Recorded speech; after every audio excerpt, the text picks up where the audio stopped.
बिस्मिल्लाहिर्रहमानिर्रहीम अस्सलामु अलैकुम वरहमतुल्लाहि वबरकातुहू वरहमतुहू। आज की जो वीडियो की टॉपिक है हमारे पास वो है लिक्विड इन गिलास। जो थर्मोमीटर होते हैं हमारे पास, जो कि पावर हाउस के मुख्तलिफ पाइपलाइनों के ऊपर आपको नज़र आते हैं। ख़ास तौर पर हमारे पास जो क्लोज सर्किट और ओपन सर्किट के जो हीट एक्सचेंजर हैं उनके इन और आउट में आपको ये नज़र आते हैं। इसके बारे में आज बात करेंगे कि इसके पार्ट्स के बारे में बात करेंगे, और सबसे अहम जो हमारा मेन टॉपिक है कि इसकी जो हमारे पास ये सेल्सियस और फ़ारेनहाइट का के जो स्केल दिया हुआ है, अगर खुदा न खास्ता हमारे पास कोई थर्मोमीटर फ़ारेनहाइट में है या सिर्फ सेल्सियस के अंदर है, तो हम रीडिंग यानी कैलकुलेशन करके, मैनुअली हमारे पास कोई कैलकुलेटर हो उसकी कैलकुलेशन करके हम कैसे फ़ारेनहाइट से सेल्सियस और सेल्सियस से फ़ारेनहाइट की कैलकुलेशन करेंगे टेम्परेचर की, और इसकी जो रीडिंग है वो हम कैसे पढ़ेंगे। यानी ये जो हमारा स्केल जो दिया हुआ है फ्रेम के ऊपर, एक साइड पे फ़ारेनहाइट है, एक साइड पे सेल्सियस है, तो ये जो स्केल दिया हुआ है हम इस स्केल को कैसे पढ़ेंगे, तो इस बारे में बात करेंगे। लेकिन वीडियो स्टार्ट करने से पहले आपको बताता जाऊं कि अगर आपने मेरे चैनल अब तक सब्सक्राइब नहीं किया तो प्लीज़ मेरे चैनल को सब्सक्राइब कर लीजिएगा, और वीडियो को लाइक कर लीजिएगा, और बेल नोटिफिकेशन आइकन को प्रेस करना मत भूलिएगा, ताकि हर नई वीडियो की नोटिफिकेशन आप तक पहुंच सके। चलो इसके पार्ट के बारे में भी बता देता हूं, और काम के बारे में बता देता हूं, उसके बाद में कैलकुलेशन के ऊपर आता हूं। तो ये जो हमारे पास लिक्विड इन गिलास थर्मोमीटर है, इसका जो ये एरिया है पूरा, ये एरिया इर्द गिर्द का जो एरिया, इसको प्रोटेक्टिव केस कहा जाता है। उसके अलावा ये जो आपको नज़र आ रहा है स्केल ऑन प्लेट, ये जो ये फ्रेम है इसके ऊपर जो लिखा हुआ नज़र आ रहा है 250 फ़ारेनहाइट और सेल्सियस वाला, तो इसको हम स्केल कहते हैं। उसके अलावा जो आपको गिलास नज़र आ रहा है इसको हम बोर कहते हैं।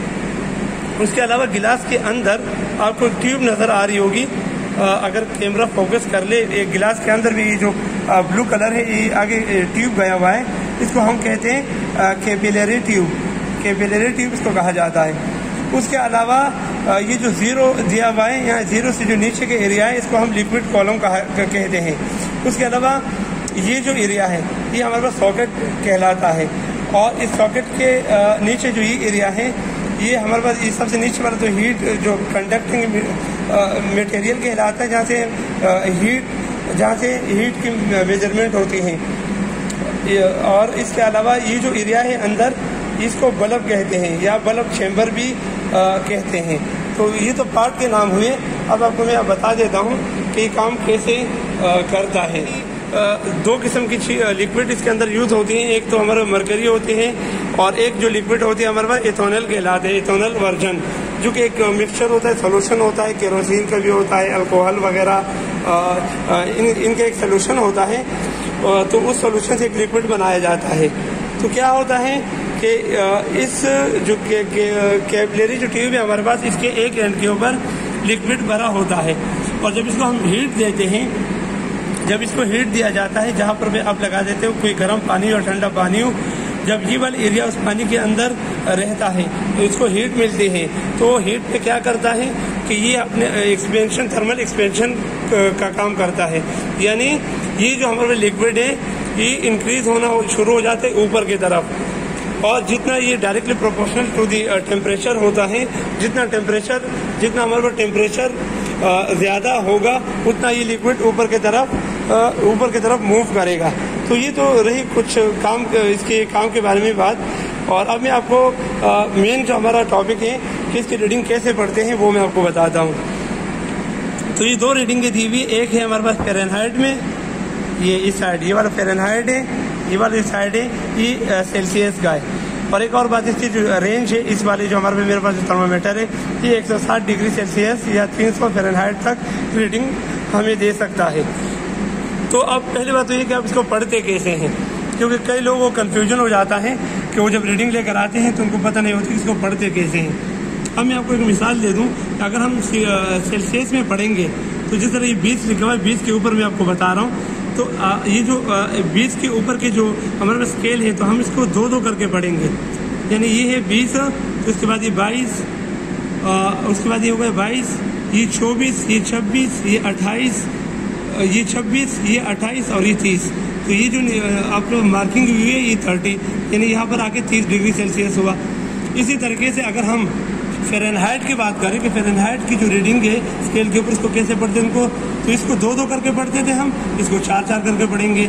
मसलन अगर 50 है, 50 के ऊपर मैं आपको बता दूं तो ये 50 है तो ऊपर आएगा 56, 58, 62, ठीक है, 66, 70, ये 70 आ गया।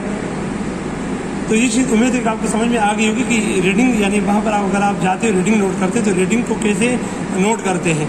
अब आते हैं हमारे पास जो मेन टॉपिक है, इसके ऊपर हम आते हैं, यानी हम किस तरीके से कैलकुलेशन के ज़रिए डिग्री सेल्सियस से फ़ारेनहाइट या फ़ारेनहाइट से डिग्री सेल्सियस में हम टेम्परेचर को कैलकुलेट कर सकते हैं।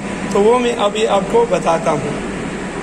अब अगर कैलकुलेशन की बात की जाए कि हम इसको कैलकुलेटर अगर आपको मौजूद हो तो कैसे हम कैलकुलेट करेंगे, अगर कोई आपको खाली सेल्सियस में बताए या फ़ारेनहाइट में भी टेम्परेचर बताए। और एक और बात बता दो, फ़ारेनहाइट में इम्पोर्टेंट इसलिए होता है कि आपके कूलिंग टावर के जो टन निकलता है, टन H/R, जो टन हमारे जो कैपेसिटी कूलिंग टावर की मालूम होती है वो भी हम फ़ारेनहाइट के ज़रिए से लेते हैं। तो इसलिए फ़ारेनहाइट में रीडिंग लेना भी इम्पोर्टेंट होता है। तो अब मैं आपको फार्मूला बता दूँ, अगर डिग्री सेल्सियस से निकालना है, अगर आपने डिग्री सेल्सियस में निकालना है तो आपको पास फार्मूला है कि डिग्री सेल्सियस को आप माइनस करोगे 32 से और फिर इसको आप डिवाइड करोगे 1.8 से, तो आपका डिग्री सेल्सियस में निकल के आ जाएगा। अगर आपको फ़ारेनहाइट में निकालना है तो आप क्या करोगे कि डिग्री सेल्सियस को मल्टीप्लाई करोगे 9 डिवाइडेड बाई 5, इसको इसके अंदर प्लस करोगे 32, तो आपके पास ये फ़ारेनहाइट में निकल के आ जाएगा। और एक और भी फार्मूला होता है कि अगर आपको ये 9 यानी मल्टीप्लाई बाई 9 डिवाइड बाई 5 नहीं करना चाहते तो इसको जो फैक्टर है मल्टीप्लाइंग फैक्टर उसको आप लगाओगे, यानी डिग्री सेल्सियस को आप मल्टीप्लाई करोगे 1.8 से जो, और फिर इसमें के अंदर प्लस 32 करोगे तो भी आपके पास फ़ारेनहाइट में निकल के आ जाएगा। अब मैं आपको कुछ कैलकुलेट करके दिखाता हूँ कि किस तरह कैलकुलेशन होती है। बात करते हैं, अगर मेरे पास मसलन 10 डिग्री सेल्सियस है और उसको फ़ारेनहाइट में लेकर आना है तो कैसे करेंगे। तो फार्मूले को अप्लाई करते हैं, 10 हम डिग्री सेल्सियस लिखेंगे, इसको हम 2 तरीक़ों से कर सकते हैं। या तो हम इसको डायरेक्ट मल्टीप्लाई करेंगे 1.8 से, ठीक है, 1.8 से डायरेक्ट मल्टीप्लाई करेंगे और उसके अंदर 32 को प्लस करेंगे तो ये हमारा 50 आ जाएगा फ़ारेनहाइट। यानी 10 डिग्री सेल्सियस अगर हो तो इसका मतलब है कि 50 फ़ारेनहाइट है, ठीक है। अब एक और मैंने जो बताया कि दूसरे तरीके से भी आप कर सकते हो कि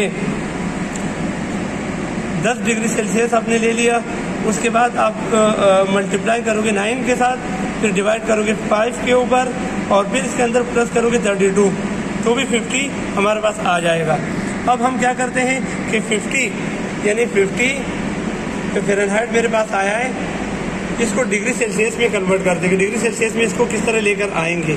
अब अगर फ़ारेनहाइट से हमें डिग्री सेल्सियस में लेकर आना है तो किस तरीके से हम निकालेंगे वो मैं आपको बता दूं। तो ये हमारे पास फ़ारेनहाइट कितना था, 50 था।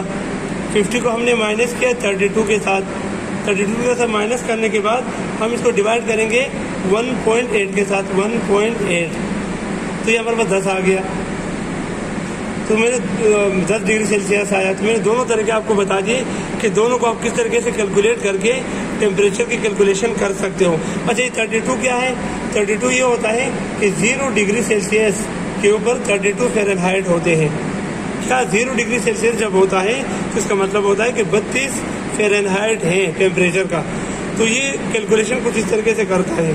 उम्मीद है कि ये वीडियो आपको पसंद आई होगी और ये कैलकुलेशन भी आपको पसंद आया होगा। अगर ये वीडियो आपको पसंद आई है तो प्लीज़ चैनल को सब्सक्राइब करना मत भूलिएगा और नेक्स्ट वीडियो तक के लिए मुझे इजाज़त दीजिएगा। अल्लाह हाफिज़।